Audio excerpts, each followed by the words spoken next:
Bonjour à tous, bienvenue dans cette Xebicon 2017. Ici, on va parler de chatbot. Alors d'abord, on va se présenter. Moi, je m'appelle Jocelyn Moulet, je suis Xebian depuis 1 an et demi. J'ai pas vraiment de langage préféré, j'essaye de tout explorer. J'ai une petite préférence pour JavaScript. C'est surtout des sujets qui m'intéressent, comme les systèmes cognitifs, le machine learning, le deep learning, ou tous ces sujets-là. Donc, je vous présente Jean-Baptiste. Bonjour, moi c'est Jean-Baptiste Claramont et je suis développeur senior à Xebia et manager aussi. Et mes affinités, c'est plutôt le back et le DevOps. Alors donc aujourd'hui, on va parler de chatbot. On va faire un rapide parcours de l'histoire et de l'actualité des chatbots. On va essayer d'expliquer pourquoi les chatbots, c'est la prochaine vague qui va déferler dans votre vie et sur votre smartphone. Ensuite, on parlera de la nécessité de bien définir le besoin quand vous voulez créer un chatbot. On parlera de la compréhension du langage naturel par la machine. On parlera aussi de contexte et de personnalité que vous pouvez, la personnalité que vous pouvez donner à votre chatbot. Et aussi la gestion du contexte dans une discussion avec une personne. Et puis on terminera avec une démonstration avec la mise en œuvre d'un petit chatbot pour vous montrer que dès aujourd'hui, en fait, vous pouvez commencer à vous amuser à développer des chatbots et que c'est vraiment super facile en passant par des plateformes spécialisées. Pardon. Donc, vous et moi, on a vu des films comme Star Wars et dans la culture populaire, discuter avec une machine, c'est quelque chose qui nous semble presque normal. On a envie que ça arrive. Et dans des films récents aussi, on a Interstellar ou Iron Man et un film, quand on aime bien les chatbots, le film Her qui est assez incroyable, où là on se dit que si un jour ça arrive, et peut-être que ça arrivera, le Joaquin Phoenix a une relation particulière avec son chatbot. Maintenant, pour l'histoire des chatbots, 1950, c'est pour moi un peu le début avec le test de Turing. Et puis, il y a des programmes qui vont joncher l'histoire des chatbots. Et quand on regarde sur cette chronologie, en fait, on s'aperçoit que depuis 2010, il y a une forme d'accélération avec l'arrivée des assistants virtuels, les applications de messaging qui sont en train d'arriver en force sur nos smartphones. On voit qu'il y a un investissement massif qui est fait par de gros acteurs et il est en train de se passer quelque chose sur la compréhension du langage naturel par nos machines, et donc ça va changer complètement notre manière d'entrevoir la relation et les interfaces entre l'homme et la machine. Aujourd'hui, il y a déjà de l'actualité sur les chatbots. Alors ça, je commence par une histoire un peu particulière, c'est un chatbot post-mortem. C'est un journaliste américain qui a voulu pouvoir discuter avec son père décédé, et il a récupéré toutes les discussions qu'il avait eues avec lui. Il a fait un chatbot un peu en mode FAQ en fait, c'est-à-dire qu'il pose des questions, le chatbot répond. Évidemment, il y a encore des limites aujourd'hui à ce genre de choses. On voit par exemple quand il lui demande « Do you love me ?», le chatbot ne comprend pas vraiment ce qu'il lui demande. Mais on se dirige peut-être vers ce genre de choses aussi.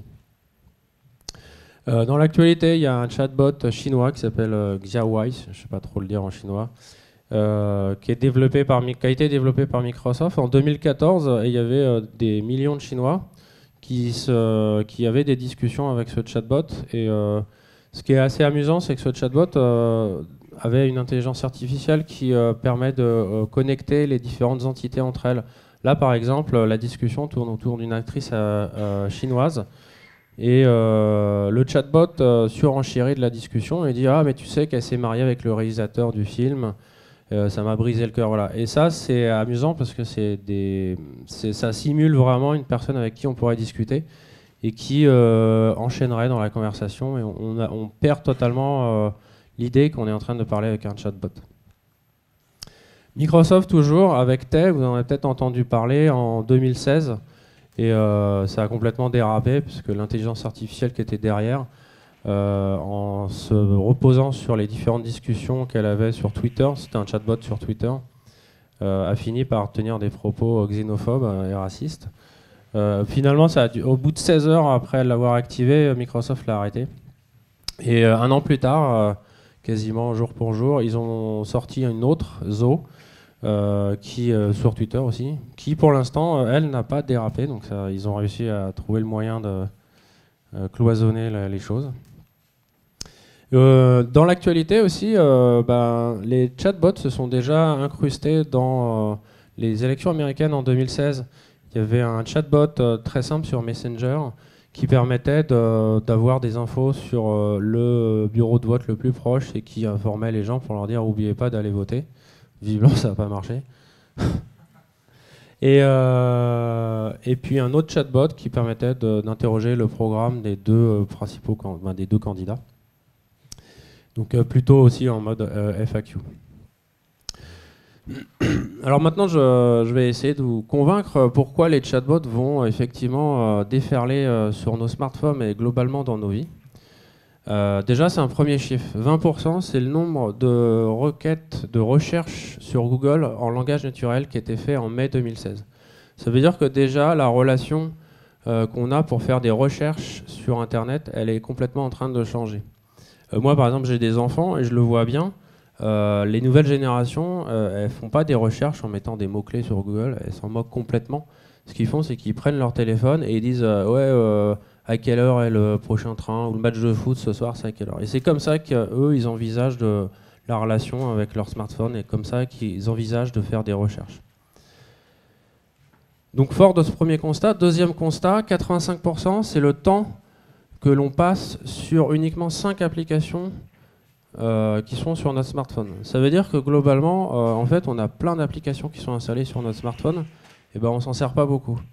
Et pourquoi? Parce que souvent, c'est des applications pour avoir la météo, pour avoir le train, ou plein d'autres choses comme ça qui sont ponctuelles, qui durent pas longtemps. Et donc la question qui se pose, c'est est-ce que finalement, toutes ces applications, on ne pourrait pas les transformer en des chatbots auxquels on discuterait pour avoir une information bien précise à un instant donné, voire même en fait le chatbot connaîtrait nos habitudes et nous informerait avant même qu'on lui demande. Par exemple, il nous dirait ton train est en retard de 10 minutes alors que vous n'avez pas encore demandé, donc vous savez déjà que vous pouvez peut-être retarder votre départ de 10 minutes. Une autre information, c'est que les applications de messaging sont en train de manger les applications de réseaux sociaux.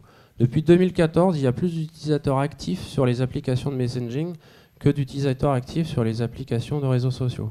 C'est aussi une autre information à prendre en compte qui explique que les chatbots vont vraiment complètement envahir notre manière d'envisager les choses. Et puis, quelque chose qui est passé inaperçu pour beaucoup de monde, mais moi qui m'a beaucoup interloqué, c'est quand Sundar Pichai, le CEO de Google, a annoncé à Google I/O cette année que Google passait de mobile first et leur stratégie passait à AI first. Alors en fait, c'est vrai qu'on se dit, je comprends pas très bien ce que ça veut dire cette phrase. Et moi aussi, je me suis posé la question. Et visiblement, tout le monde s'accorde à dire que l'objectif de Google, c'est d'envisager une interface homme-machine en langage naturel. Pour eux, c'est fini, l'homme ne doit plus s'adapter à la machine, c'est la machine qui va s'adapter à l'homme. Et ça va passer par le langage naturel. Et donc, conclusion de mon why, c'est que les chatbots seront fondamentalement au cœur des interactions et tout se passera via des chatbots dans quelques années. Je voulais aussi vous donner des exemples et des idées possibles de chatbots, parce que parfois on se dit je vois pas très bien comment je vais intégrer quel type de chatbot je peux utiliser. Alors j'en ai 4. Premier, c'est par exemple vous voulez changer de forfait internet, vous allez passer par un chatbot de votre fournisseur d'accès internet. Ça peut être aussi un fournisseur de téléphone mobile. Et donc vous demandez par exemple à changer de forfait parce que voilà, vous avez peut-être besoin d'une bande passante plus forte ou je ne sais quoi. Donc voilà, vous passez par un chatbot, vous installez pas l'application de votre fournisseur d'accès internet. Vous avez un accident de voiture et vous passez par le chatbot pour dialoguer avec votre assurance, obtenir un numéro de déclaration et puis obtenir des informations sur le garage le plus proche ou comment pouvoir vous faire dépanner. Vous avez une facture d'électricité un petit peu salée ce mois-ci, vous ne comprenez pas trop pourquoi, comment ça se justifie. Pareil, vous contactez le chatbot de votre fournisseur d'électricité qui vous informe qu'effectivement il a fait un peu plus froid ce mois-ci et que du coup ça explique très probablement la surfacturation que vous avez pu observer. Et puis encore, un exemple tout simple, c'est prendre rendez-vous chez son docteur et le faire via un chatbot. Et donc voilà, la vie courante se passerait via des chatbots. Voilà, maintenant je laisse la main à Jocelyn pour la définition du besoin. Alors, maintenant que vous voulez un chatbot, que vous êtes convaincu que c'est l'avenir, on va voir comment concevoir un de la manière la plus simple possible, en partant, comme d'habitude, du besoin. Donc la première question qu'on peut se poser, c'est quel type de modèle on va utiliser. Et pour ça, on va prendre deux exemples, deux chatbots, qui sont des chatbots imaginaires. Le premier, c'est le DailyBot, c'est un chatbot conçu par un journal qui veut vendre des abonnements et citer des extraits de ses articles. Voilà un autre, le GuideBot, qui lui est le chatbot d'une société de transport et qui veut fournir à ses utilisateurs un moyen de s'orienter en temps réel et d'accompagner les voyageurs. Donc là, on a deux besoins. Le premier, on se rend compte qu'il va y avoir des interactions assez limitées finalement, il s'agit d'accomplir quelques actions précises. Dans le deuxième, on va avoir des discussions plutôt complexes et qui peuvent partir assez loin. Dans notre premier chatbot, on va avoir un sujet plutôt cadré, puisqu'il s'agit simplement de vendre des abonnements ou de citer des extraits. Dans l'autre, on a un sujet plutôt libre, parce que quand il s'agit d'accompagner un voyageur, ça peut être très long, tout comme quand il s'agit de le guider sur une trajectoire. Dans notre DailyBot, on a une personnalité plutôt minimale, en tout cas on peut s'attendre à en avoir une plutôt minimale, car on ne va pas polluer, on va dire, le peu d'interaction qu'il y a pour arriver à accomplir ces deux actions avec beaucoup de social. Grâce à notre GuideBot, on va pouvoir avoir quand même une personnalité plutôt avancée. Ça va être assez utile si on veut, on va dire, par exemple, contrer l'ennui des voyageurs. Avec notre DailyBot, on a assez peu de contexte finalement, parce qu'on va vouloir simplement accomplir des actions et vendre des abonnements ou citer des extraits. Finalement, on va avoir besoin de certaines informations dans le cadre de ces actions, mais pas nécessairement plus. Et dans le cas, on a un contexte vraiment omniprésent, puisqu'il s'agit d'être quand même présent tout le long du parcours, et puis éventuellement de revenir le lendemain et de se souvenir de ce qui a été fait la veille. Donc là, on arrive à dégager deux types deux approches, qui sont une approche basée sur la récupération, où on va essentiellement, par exemple, générer une liste, on va créer une liste de réponses préconstruites, un peu modulable, dans lequel on va pouvoir inclure des valeurs, comme des dates ou des prix, mais en tout cas, ça reste des phrases qui sont préécrites par des humains, et qu'on va donc essayer de délivrer, on va essayer de donner lorsqu'on a trouvé que c'était ça qu'il fallait donner. Donc tout l'objectif de ce modèle-là, c'est de comprendre l'utilisateur et arriver à le ramener vers les bonnes réponses. Pardon. Et on a le modèle basé sur la génération, qui lui est déjà plus complexe, qui va plus essayer de construire lui-même ses réponses à partir de fractions de phrases, et qui va être donc beaucoup plus personnalisable, peut-être un peu plus complexe à développer.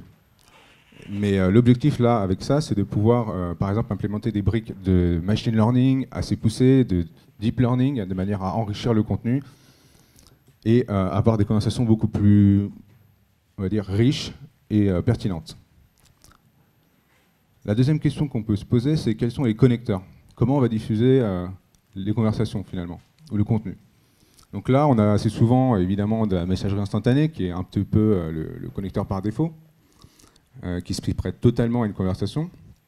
On a les réseaux sociaux, pourquoi pas aussi, les SMS, l'email et le vocal. Alors la particularité, c'est que quand même, on ne va pas utiliser tout ça de la même manière. On a les SMS qui peuvent très bien servir à, par exemple, faire des vérifications de sécurité en envoyant un code. L'email, évidemment, c'est inutile d'imaginer qu'on va avoir une conversation avec un bot par email. C'est pas très pertinent. Par contre, vous pouvez tout à fait envoyer via le mail un récapitulatif de la commande passée par l'utilisateur ou un récapitulatif de la conversation en soi. Et le vocal, qui est donc quelque chose de plus en plus utilisé. Alors pour le vocal, c'est un peu particulier parce que vous allez devoir quand même passer de texte à la voix. Et pour ça, il y a des algorithmes qui existent qui s'appellent du speech-to-text ou du text-to-speech. Il s'agira donc de transformer du texte vers la voix ou de la voix vers du texte. Donc maintenant qu'on a un peu répondu à deux grosses questions, on va pouvoir se demander comment comprendre le langage naturel. Alors le langage naturel, ça vous parle peut-être pas, la notion de naturel. Et pour un ordinateur, lui, il a plein de langages. En tout cas, il faut lui préciser que le naturel, c'est un langage qu'il ne connaît pas encore. C'est le nôtre, c'est celui qu'on utilise tous ensemble. Et on va avoir pour ça deux objets qui sont très utiles pour pouvoir le comprendre, qui sont les intentions et les entités. Alors pour comprendre ça, on peut, par exemple, lorsqu'on se met à concevoir un chatbot, s'imaginer qu'on veut occuper le rôle. On va dire, par exemple, une banque veut faire un chatbot. On peut donc tout à fait se mettre à la place du guichetier. La banque aimerait que le guichetier de la banque soit un peu déchargé, que le chatbot fasse certaines opérations à sa place. Donc par exemple, du transfert, on a une personne qui vient nous voir en nous demandant je souhaite donner 10,50 € à Martine, ou alors avec une autre formulation, transfert à Martine la somme de 10,50 €. Donc tout ça, ça veut dire la même chose. Ah, oui, on a eu un... Tout ça, ça veut dire la même chose, et grâce au traitement du langage naturel, on va avoir un moyen de déjà arriver à associer ce type de formulation avec une intention. Donc ça, c'est la première chose qu'il faut trouver, c'est l'intention. Donc là, en l'occurrence, on sait que grâce à l'homme qui a dit à notre chatbot, voilà, ce type de formulation, ça correspond à un transfert d'argent, on va avoir donc l'intention de transfert d'argent. Ça, c'est le rôle, on va dire, un des premiers rôles du traitement du langage naturel. Et ensuite, enfin, on va essayer d'extraire des entités. Donc ces entités, c'est ce dont aurait besoin le guichet pour accomplir son transfert. Il aura besoin donc de la somme, de la devise et du destinataire. Et accessoirement de l'émetteur, mais on va présumer qu'ici, on l'a déjà. Alors si vous êtes une banque, vous avez très probablement déjà un algorithme de transfert d'argent en interne. Ce n'est pas forcément quelque chose à redévelopper. Il s'agira simplement de greffer un nouveau moyen d'effectuer ces opérations dessus. Donc à ce niveau-là, on voit que pour faire cette opération, on a exactement ce qu'il nous faut. On peut donc continuer. On peut aussi donc rajouter, comme je disais avec le SMS, des étapes de sécurité, comme par exemple demander à l'utilisateur de fournir un code de confirmation pour s'assurer de son identité par SMS. Et à la fin, du coup, on peut effectivement terminer l'opération et faire ce transfert. Donc ça, c'est un petit exemple qui, on va dire, on passe par-dessus certaines étapes. En tout cas, ça permet de bien comprendre comment on comprend le langage naturel et qu'est-ce qu'on doit extraire dans le langage naturel. On va prendre un deuxième exemple. On va prendre l'exemple d'un guichetier d'une société de transport, en l'occurrence de train. Et là, c'est la même problématique. On va se retrouver avec une personne qui va lui poser des questions. Donc là, on a deux façons différentes de poser la même question. J'aimerais partir demain pour Bordeaux et revenir 3 jours plus tard. Ou alors, comment me rendre à Bordeaux le 1er décembre et revenir le 3 ? Il peut y en avoir beaucoup plus. Là, du coup, le travail du traitement du langage naturel, ça va être de sortir des intentions et des identités, encore une fois. Donc là, on se rend compte que donc l'intention, c'est de trouver un train aller-retour. On a bien la destination, on a bien les deux dates d'aller et de retour. Par contre, on n'a pas la provenance, l'origine. Donc pour ça, on va rajouter des étapes intermédiaires. En l'occurrence, notre algorithme, il lui manque l'origine, donc on va devoir lui poser la question ou alors essayer de trouver cette information. Donc là, c'est là où intervient le contexte. Soit on le sait, on a un outil par exemple qui permet de géolocaliser l'utilisateur et de savoir que par exemple l'utilisateur est à Paris, soit on le demande, ou soit on veut confirmer ce qu'on sait. Dans ce cas-là, l'utilisateur va nous répondre qu'il est bien à Paris. Et cette fois-ci, on va donc pouvoir avancer et lui proposer une liste de trains. Là, en l'occurrence, on en a deux. Donc là, c'est un mécanisme différent pour pouvoir... c'est pas comme une liste sur un site web, il va falloir arriver à comprendre lequel il veut dans tout ça. Donc ça peut être fait de manière différente. L'utilisateur peut très bien dire je veux le deuxième, je veux celui de 8h30, je veux celui à 32 €, par exemple. L'important, c'est juste qu'on soit prêt à comprendre l'ensemble des consignes de sélection là-dedans. Donc ça implique avoir à préparer pareil qu'au tout début et d'associer, de mapper un peu pour savoir quelle est la sélection qui a été faite. À la fin, effectivement, on finit par réserver le train, parce qu'on a toutes les informations qu'il nous faut. Ça, c'est déjà un exemple un petit peu plus poussé, où on a rajouté des étapes intermédiaires, mais c'est le principe. Arriver à collecter des informations pour ensuite accomplir une action. Là, on arrive à une partie qui est quand même assez importante et qui va rajouter une valeur vraiment importante à votre chatbot. C'est le contexte et la personnalité. Alors, a priori, c'est deux choses différentes, mais c'est deux choses importantes qui sont aujourd'hui pas très poussées sur les chatbots qu'on voit la plupart du temps, mais on va souvent avoir affaire Dans un premier temps, il n'y a pas vraiment de choix à faire à ce niveau-là. On va plutôt avoir affaire à des contextes courts. Dans un premier temps, quand on va développer un chatbot, un contexte court, c'est quoi? C'est un contexte qui va juste se contenter de récupérer de l'information, le temps simplement d'accomplir l'action, en l'occurrence, par exemple, réserver le billet ou faire un transfert. Et après, on s'en fiche, finalement, de garder l'information ou de s'en resservir. C'est pas forcément utile. On a fait ce qu'on voulait faire avec. Ensuite, on va avoir plutôt un contexte long, qui sera donc, l'objectif, ça sera de, par exemple, se souvenir de ce qu'on s'est dit, de la conversation qu'il a eue avec l'utilisateur la veille, pour être beaucoup plus pertinent, pour avoir un peu plus de cohérence dans le dialogue. Ça implique d'avoir un peu plus de développement à faire aussi. Le contexte, en quelque sorte, c'est la mémoire du chatbot. C'est avec ça qu'il va se souvenir de votre nom, prénom, préférence. C'est là où vous allez stocker ces informations-là. On va avoir aussi les historiques des échanges, par exemple, des documents ou les positions. C'est donc la mémoire du chatbot et ce qui va vous permettre d'être beaucoup plus pertinent dans les prochains dialogues que vous allez avoir ou alors dans le dialogue courant. On a la personnalité aussi, qui est quand même quelque chose d'important et d'assez peu présent. Et quand on parle de personnalité, aujourd'hui, on peut très vite arriver à deux grands types de personnalités qui sont présents dans les chatbots qu'on voit aujourd'hui. On a plutôt les chatbots type social, qui sont des chatbots dont le but va être de fournir un peu, d'être plus large dans le périmètre des réponses et d'être un peu plus, on va dire, avoir une personnalité un peu plus particulière, un peu plus spécifique, et pas simplement délivrer des réponses de manière neutre, totalement dénuée de sentiments, comme on dit. Il y a une brique sentiment, d'ailleurs, on n'en parle pas beaucoup, mais ça a une importance dans la personnalité aussi. L'avantage de ce type de bot-là, c'est que on va avoir une acquisition et une fidélisation plus importante, puisqu'il s'agit avant tout d'intéresser l'utilisateur et de faire en sorte qu'il revienne, qu'il ait envie de parler à ce bot. Ça va générer de la curiosité.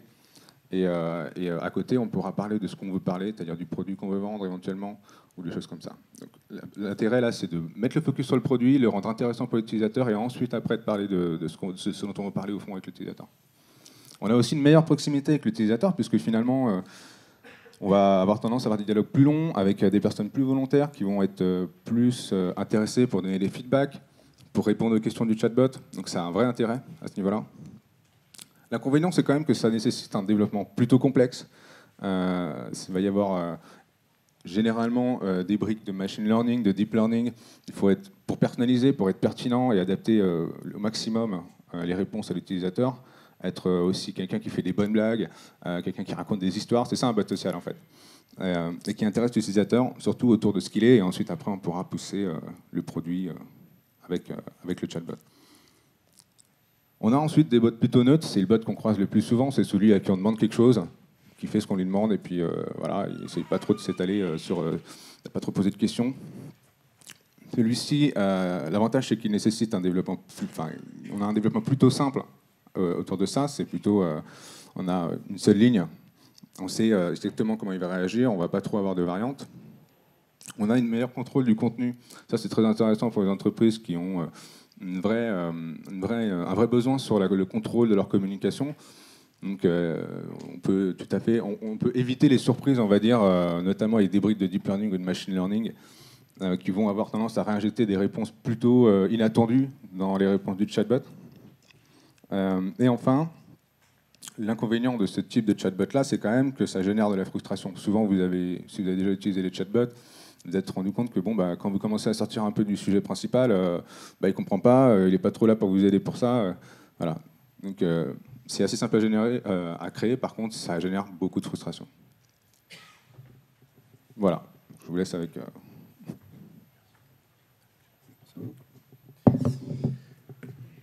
Alors, maintenant je vous propose de voir un exemple de mise en œuvre d'un chatbot météo avec Dialogflow. Donc d'abord, petite aparté, j'ai donc utilisé Dialogflow, qui est une plateforme qui est développée par Google. Très précisément, c'est une plateforme qui s'appelait API.ai et qui a été rachetée par Google en 2016. Mais il existe bien d'autres plateformes qui permettent de développer des chatbots. Là, j'en ai mis quelques-uns sur ce slide, et il y en a beaucoup d'autres.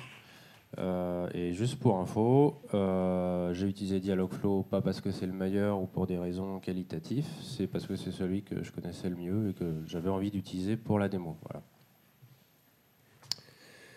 Alors, je vous présente les différents acteurs de la démo. Donc, le petit personnage, ça sera nous. On va imaginer qu'on va parler avec Google Home. On n'a pas Google Home ici, mais on aura un simulateur sur l'ordinateur. Google Action, c'est un peu en quelque sorte le Play Store des chatbots pour Google Assistant, Google Home.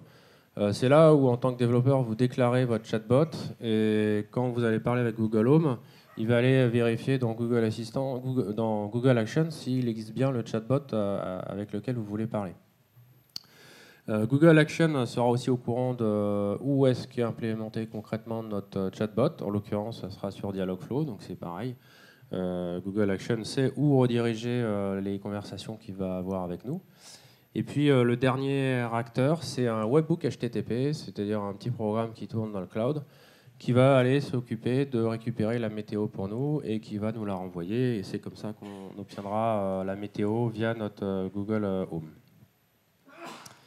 Alors, comment ça se passe? Ça se passe, je vais d'abord demander à parler au bot de la météo. Google Home, Google Assistant va aller vérifier sur Google Action que le bot auquel je veux parler est concrètement présent. Ensuite, je suis en dialogue avec le bot, le chatbot. Donc, je vais dire quel temps fera-t-il de Paris demain? Ça va passer par Google Action qui va donc transférer à Dialogflow. Là, dans Dialogflow, il va y avoir détection de l'intention, ce dont parlait Jocelyn tout à l'heure. D'ailleurs, qu'on va détecter l'intention de connaître la météo. Il va y avoir extraction des entités. Là, il y a deux entités qui vont nous intéresser. C'est le lieu, Paris, et la date. Et la date, c'est demain. Et c'est comme ça qu'on saura ensuite appeler notre webhook HTTP avec toutes ces infos-là, récupérer la météo pour le lieu et la date demandée, et puis retourner l'information pour que sur Google Home, on ait l'information de la météo pour demain. Alors, mise en œuvre, donc on commence.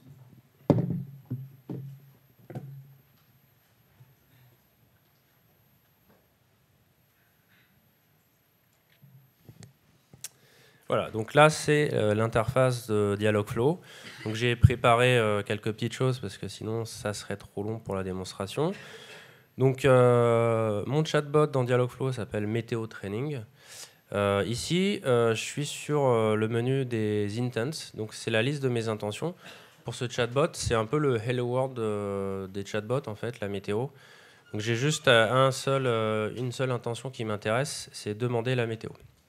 On voit qu'ici, mon chatbot gère la langue française. Quand je l'ai créé, j'ai dit que je voulais gérer la langue française. Donc je vais aller sur cette intention, demander la météo. Ah oui, le réseau est... Hein? Okay. Le réseau n'a pas l'air super performant. Voilà, donc... C'est mon intention, demander la météo. Je vais en fait lui écrire ici les phrases qui vont me permettre de connaître cette intention. Là, j'en ai mis 2. Quelle sera la météo à Paris demain? Quel temps fera-t-il demain à Paris? Voilà. J'ai fait 2, je peux en mettre beaucoup plus. Et ensuite, à chaque fois que je vais sauver, en fait, il va entraîner un agent derrière qui va lui permettre de reconnaître l'intention par rapport à ces phrases que je lui aurais données en entrée. On voit qu'en fait, il y a 2 zones qui sont de couleurs différentes. Là, il y a Paris, par exemple. Et donc, il détecte lui-même, ou s'il ne le détecte pas, on peut lui sélectionner et lui dire. Et on lui dit, ça, en fait, c'est une information, c'est un paramètre, et c'est une ville. Et là, il y a un type particulier, c'est une ville en France. Voilà. Et à côté, on a demain. Si je regarde, je lui ai dit que c'était bien une date. C'est-à-dire que lui, il va extraire ces informations-là, ces entités, et il va être capable de me les fournir ensuite dans l'action. Alors, oui.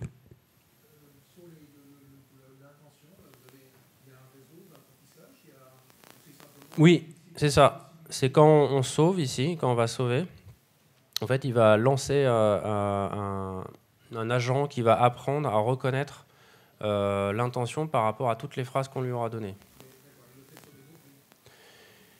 Il le fait, oui, alors là, il fait de l'analyse syntaxique. Oui, après, je n'ai pas connaissance de leur algorithme qui, en profondeur, permet de faire ça.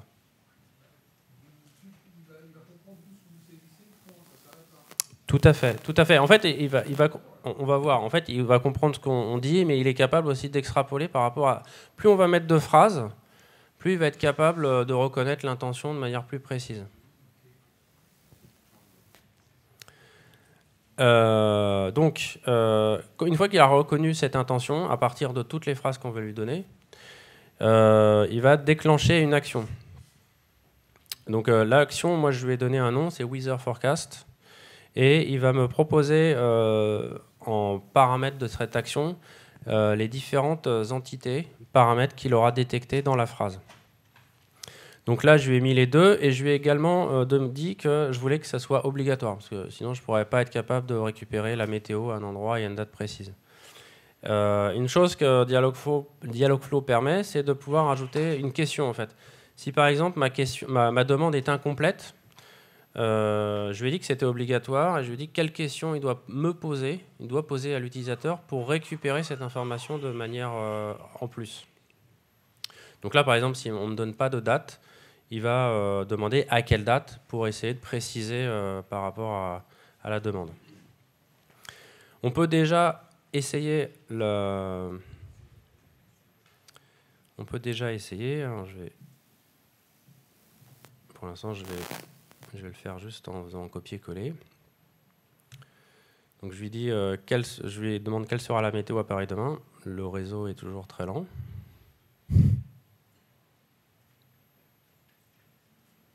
Voilà. Donc il a détecté que c'était l'intent demander la météo. Il me dit qu'il va déclencher donc l'action Weather Forecast et qu'il a détecté deux paramètres. Donc, puisque je lui dis demain, lui, il l'a transformé en la date du 1er décembre. Et puis, il a bien détecté la ville de Paris. Si on fait le test, si je lui dis quelle sera la météo à Paris, et je lui dis pas demain, par exemple. D'accord. Donc là, il détecte que c'est bien l'intention de demander la météo, mais par contre, il lui manque une information. Donc en fait, on voit ici, il va répondre par à quelle date. Il va essayer de récupérer cette date. Maintenant, ça ne fait pas grand-chose. On voit que du coup, on est resté sur notre environnement Dialogflow. Ce qu'on aimerait bien, c'est pouvoir appeler notre webhook. Donc il y a quelque chose à faire qui est très simple. Dans Fulfillment, je vais dire que cet intent va déclencher un webhook. Donc je sauve. Et il y a une deuxième chose à faire, c'est dans le menu Fulfillment. On a l'opportunité donc d'activer l'opportunité d'appeler un webhook. Donc il y a deux options, le webhook classique, c'est-à-dire qu'on va lui donner une URL qui va appeler pour chaque webhook, ou alors une fonctionnalité de facilité qui permet de pointer vers une fonction Firebase. Et donc on a également l'opportunité d'écrire directement notre fonction en ligne directement ici. Donc là je vous présente rapidement la fonction. Elle est très simple. Alors que je me trompe pas, c'est là. Voilà, c'est très simple. Hein. On détecte, on a un morceau du code qui récupère l'action qui a été récupérée par Dialogflow auparavant. Elle le reçoit. Donc, et en fonction de ça, on fait un appel sur une API de météo. Et ensuite, on fabrique notre phrase en récupérant les informations récupérées de l'API pour dire la météo à Paris sera la suivante et on aura la météo. Voilà, je reviens sur l'intent. Je peux directement tester ici. Et là, en fait, déjà, il va appeler le webhook et il va nous donner la météo qui aura été récupérée sur le webhook. Donc, on a la réponse ici. La météo à Paris sera la suivante, averse de pluie modérée. Donc ça, c'est la première chose. On a vu qu'on était capable de pouvoir tester à l'intérieur de l'environnement de développement. Et ensuite, on va pouvoir l'intégrer dans dans Slack, dans Google Assistant. Voilà. Donc là, j'ai déjà préparé une intégration avec Google Assistant. On va attendre qu'il s'ouvre. Donc là, dans Dialogflow, on a beaucoup d'intégrations possibles. On va dire tous les acteurs d'applications de messaging sont disponibles. Voilà, on va dire qu'on veut tester. Donc il va nous préparer un environnement de test pour notre chatbot. Ça prend un peu de temps. C'est bon, on est dans les temps.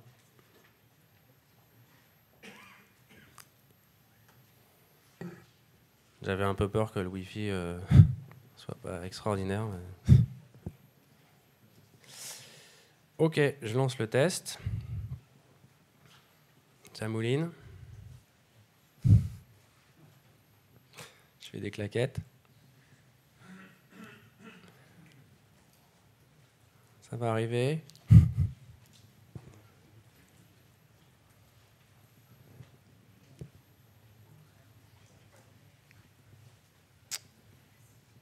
Super. En plus, il y a plein de clics. C'est interminable.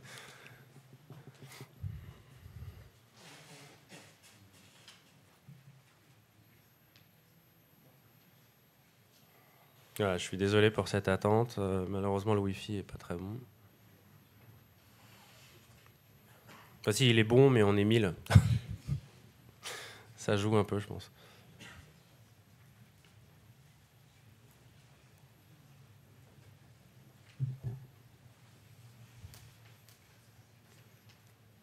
Allez.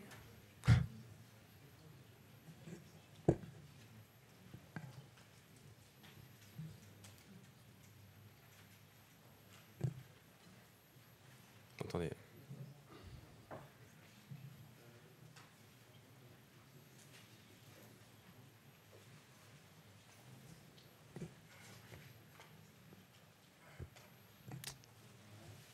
Ouais. Est-ce qu'il y a des questions? On va meubler avec des questions. Est-ce qu'il y a des questions? Vas-y, t'es dans l'axe. Vas-y en premier, vas-y. Est-ce que tu peux saisir des variantes par rapport aux questions on restait vraiment dans le cadre de ce qui a été saisi dans les instructions, est-ce que tu peux quand même avoir de la variabilité dans la phrase C'est-à-dire dans l'intention, tu peux mettre un ensemble de phrases. Est-ce que lui, il reconnaît quand même les variantes un peu différentes des intentions de base? Ouais, alors plus tu vas mettre de phrases un peu différentes, il va être capable de généraliser de plus en plus en fait. Alors ouais, j'ai pas essayé parce que là, me demander la météo pour hier, c'était pas. Mais probablement, ouais, probablement. J'avoue que j'ai pas essayé avec hier. Oui. C'était sympa la question, merci. Vas-y. Combien ça coûte? C'est gratuit? Alors, combien ça coûte Dialogflow? C'est gratuit, parce qu'en fait, ils veulent que tu fasses un chatbot chez eux, puisque, d'après ce que j'ai compris, c'est que Dialogflow, derrière, en fait, toutes les intentions que tu fabriques, derrière eux-mêmes, ils se servent de tout ce que la communauté fabrique comme chatbot et tout ça, et eux, finalement, derrière, ils entraînent des agents qui réutilisent, et donc c'est ce qu'ils disent. Ils disent que plus il y a de monde qui utilise Dialogflow, plus ils sont capables d'être de plus en plus d'être meilleurs pour reconnaître les intentions à partir des phrases que tu leur donnes. Ma connaissance, non. Ouais, j'ai pas creusé. Peut-être il y a peut-être des limites si tu commences à taper dans le million. Ils vont peut-être tabler. Oh ça veut pas venir. Hein? Vas-y. Pardon. Vas-y. Si vous avez regardé de plus près les modèles utilisés par les chatbots, est-ce que vous avez des avis ou des analyses sur TensorFlow Non. Oui, je suis resté un peu plus nouveau. Je suis pas rentré dans le bas niveau sur la partie deep learning ou des choses comme ça pour pouvoir. Ouais. Dans la conclusion, quoi. Ouais. Est-ce qu'il y a des alternatives à Dialogflow?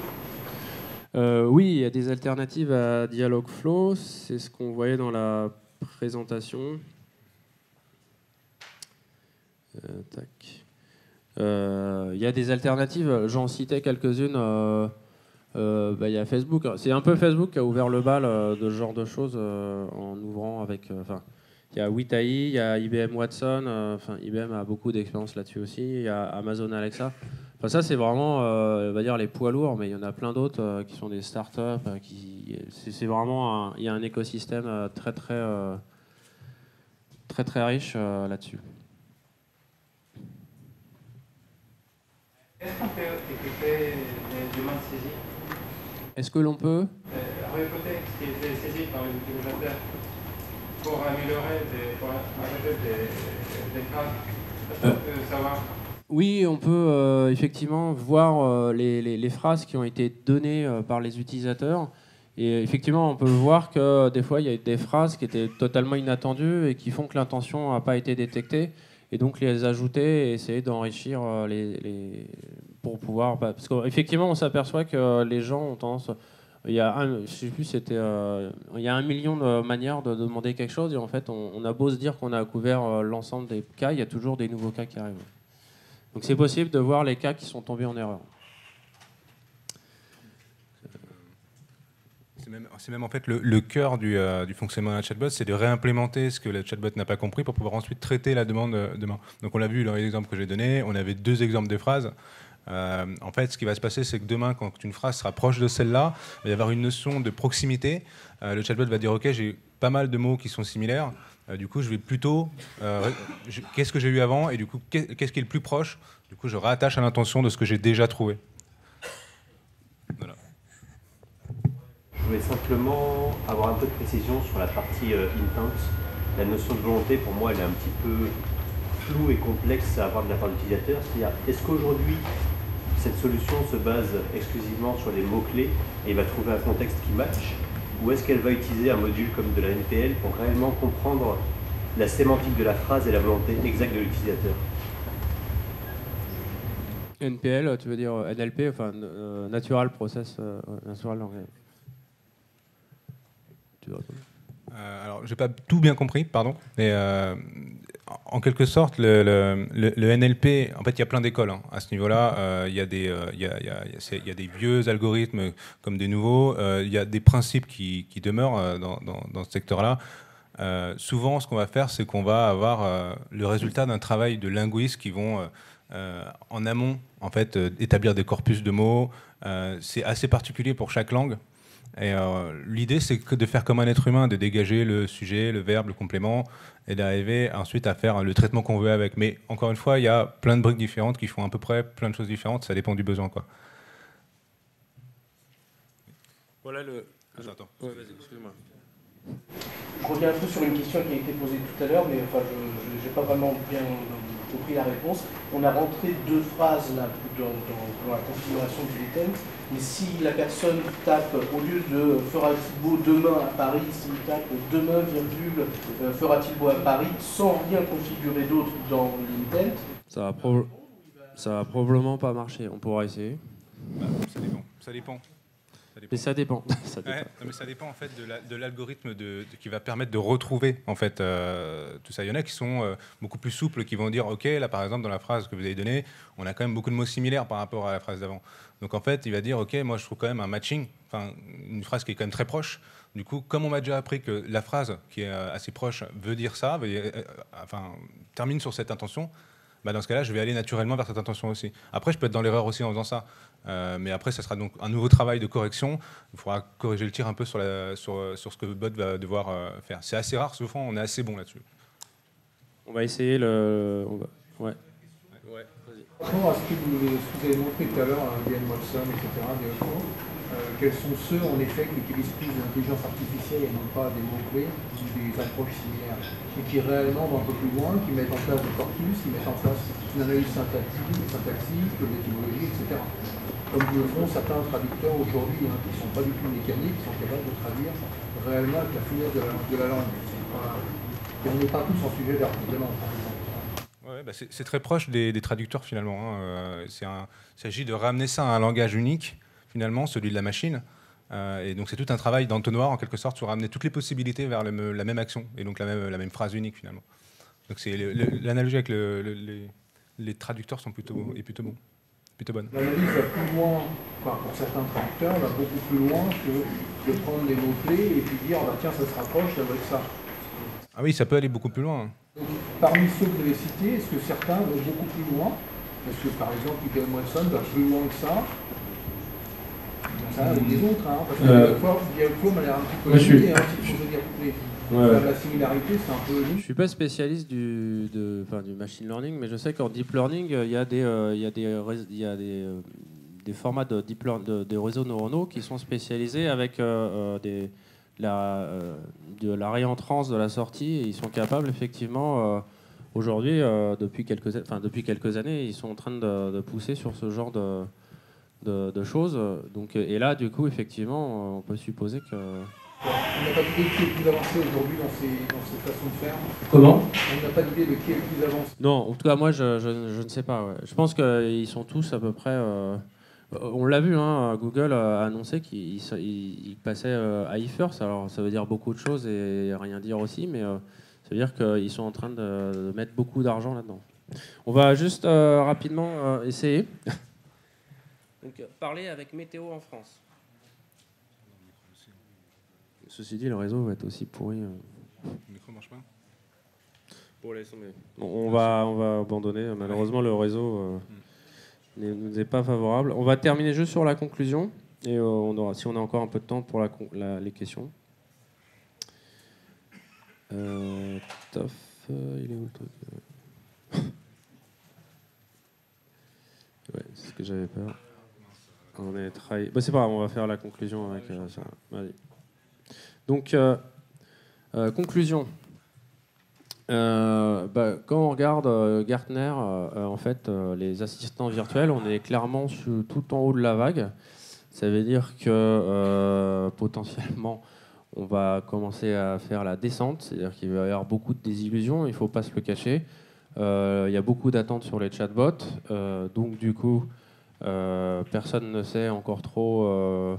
si ça va bien se passer. A priori, d'après le Gartner, on va plutôt rentrer dans la phase de descente maintenant. Concernant donc les technologies de traitement du langage naturel, on a aujourd'hui quand même beaucoup d'acteurs sur le marché qui sont prêts. Il y a une forte concurrence. C'est assez abordable parce que, comme on l'a dit souvent, ne facture pas si cher que ça. Voire assez souvent, c'est assez gratuit. Donc on a quand même des technologies assez matures, on a des technologies de speech-to-text qui sont aussi bien présentes, parce que vous ne le savez peut-être pas, mais aujourd'hui dans votre navigateur Chrome, vous avez un algorithme de speech-to-text intégré que vous pouvez faire fonctionner avec à peine 4 lignes de code et qui utilise en l'occurrence les données collectées par Google.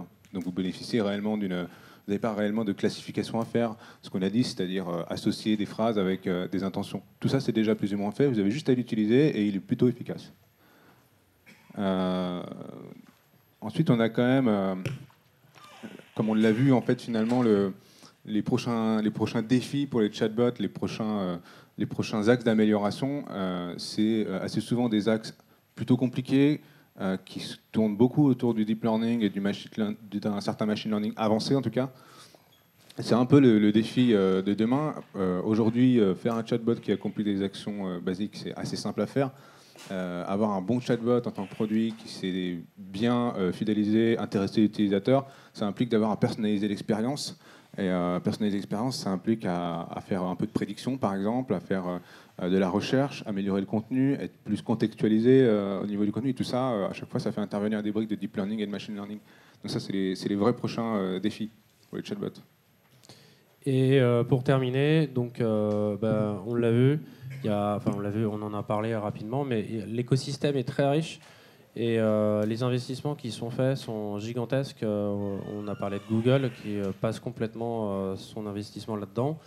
Et puis, c'est tout bête, mais le matériel est prêt puisqu'on a tous des smartphones avec un assistant dessus. Ça veut dire qu'en fait, tout a été déjà tissé, émaillé. Et effectivement, en fait, il ne faut plus que réaliser, entre guillemets, des chatbots qui soient vraiment efficaces et qu'on ait vraiment envie d'utiliser de manière naturelle. Voilà, merci.